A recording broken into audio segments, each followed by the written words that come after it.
Assalamualaikum warahmatullahi wabarakatuh dan salam sejahtera. Nama saya Muhammad Hafiz bin Muslim, nombor C22B0657. Dalam menjalankan tugas saya ini, sebuah muzium persendirian telah dipilih, iaitu Wonderfood Museum yang terletak di Pulau Pinang. Muzium ini menggunakan tema sebagai makanan, tema makanan masyarakat Malaysia sebagai pameran utama mereka. Muzium ini menumpukan kepada kekayaan budaya makanan Malaysia yang terdiri daripada pelbagai kaum, sambil menonjolkan peranan-peranan makanan tersebut dalam kehidupan masyarakat Malaysia daripada dahulu hingga sekarang. Muzium ini juga menggunakan replika-replika makanan yang mempunyai pelbagai skala dan replika yang realistik untuk memberi pengalaman yang unik dan menyeronokkan kepada pengunjung.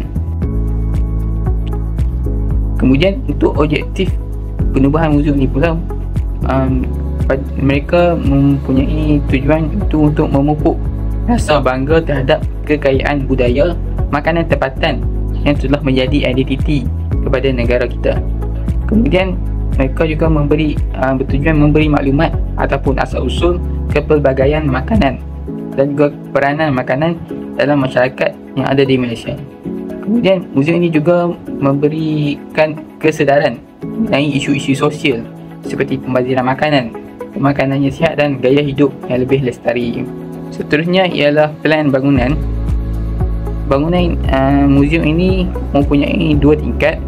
Pada aras yang pertama, pameran lebih ditumpukan kepada makanan-makanan yang ada di Malaysia mengikut bangsa. Yang pertama ialah makanan Melayu, makanan Cina dan kemudian makanan India.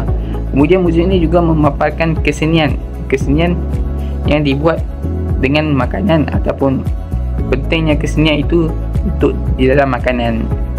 Kemudian pada aras kedua, kita akan dapat lihat diorama ataupun patung-patung kecil yang menunjukkan suasana-suasana seperti pasar-pasar yang menjual makanan, pasar malam dan juga perubahan-perubahan masa. Itu suasana pasar-pasar daripada zaman dahulu hingga zaman sekarang. Kemudian ada juga makanan-makanan sihat seperti pameran buah-buahan, makanan-makanan tradisional, kuih-kuih, kemudian pameran-pameran kesenian dan juga pameran-pameran mengenai kesedaran, iaitu makanan-makanan sihat, pembaziran makanan, isu-isu semasa dan makanan-makanan yang hampir pupus seperti ikan jeruk. Kemudian ini adalah contoh untuk pameran yang bertemakan makanan, iaitu terdapat makanan-makanan yang dibuat dengan replika besar, skala besar ataupun skala kecil mengikut etnik ataupun bangsa seperti Melayu, Cina dan India. Kemudian ada juga patung-patung kecil ataupun diorama yang disusun mengikut suasana-suasana ataupun peranan makanan, terutamanya ketika hari-hari perayaan. Kemudian suasana ketika pasar-pasar malam dan sebagainya. Kemudian terdapat juga pameran-pameran yang bertemakan kesenian. Pameran-pameran bertemakan kesenian ini menggunakan makanan sebagai bahan untuk membuat seni tersebut seperti dunia-dunia fantasi yang bertemakan makanan. Pameran ini bertujuan untuk menarik perhatian masyarakat terhadap muzium tersebut yang menjadikan sebuah keunikan. Pameran kesenian ini juga sangat bagus untuk aktiviti bergambar kerana suasana yang unik yang tidak dapat di tempat lain. Kemudian yang terakhir sekali ialah pameran yang bertemakan kesedaran. Antara kesedaran yang dibangkitkan di muzium ini ialah gaya pemakanan yang sihat ataupun pembaziran makanan ataupun makanan-makanan yang eksotik yang sepatutnya kita tidak makan kerana faktor kepupusan haiwan tersebut. Contohnya ialah ikan jerung. Okey, seterusnya ialah cadangan elemen multimedia ataupun teknologi yang sesuai digunakan untuk Wonderfood Museum ini. Cadangan yang pertama ialah teknologi QR.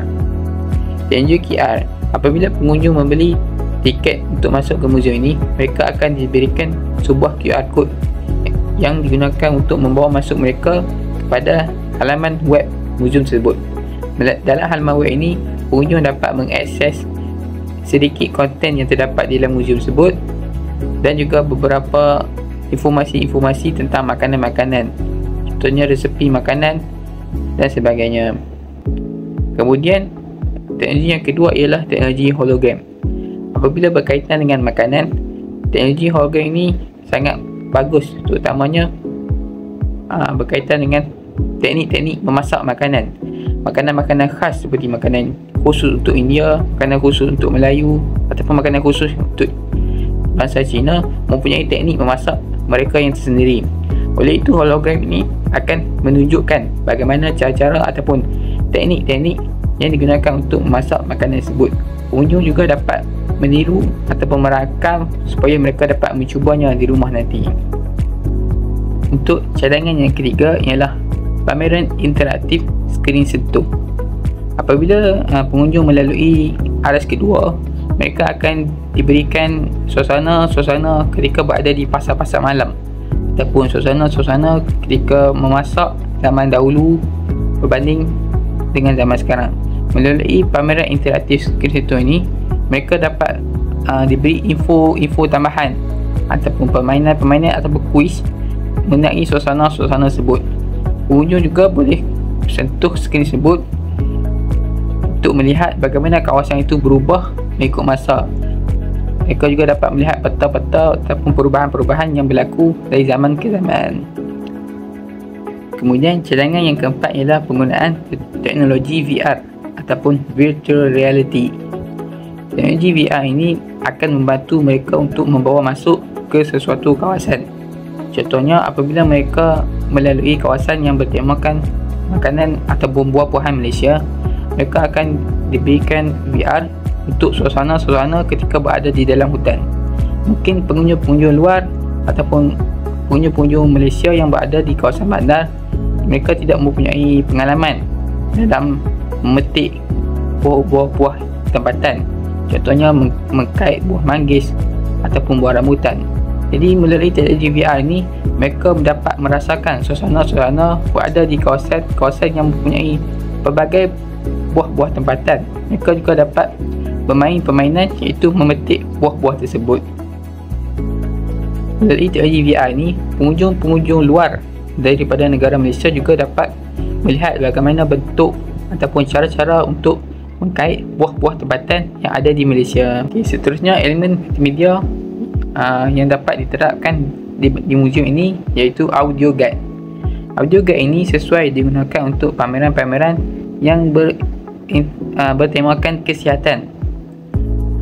Pengunjung dapat mengimbas QR code yang terdapat pada pameran tersebut dan mereka dapat mendengar tips-tips kesihatan dari segi penjagaan pemakanan ataupun diet yang seimbang untuk menjaga kesihatan mereka. Dalam masa yang sama, mereka juga dapat menyimpan audio tersebut di dalam telefon bimbit mereka dan bawa balik untuk dikongsikan bersama orang-orang tersayang.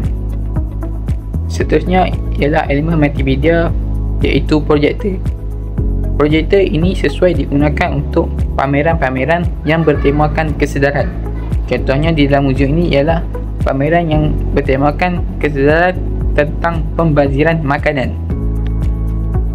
Mereka boleh menunjukkan gambaran-gambaran yang berlaku di serata dunia, bukan sahaja di Malaysia, iaitu kelaparan kerana kemiskinan ataupun tidak cukup makan.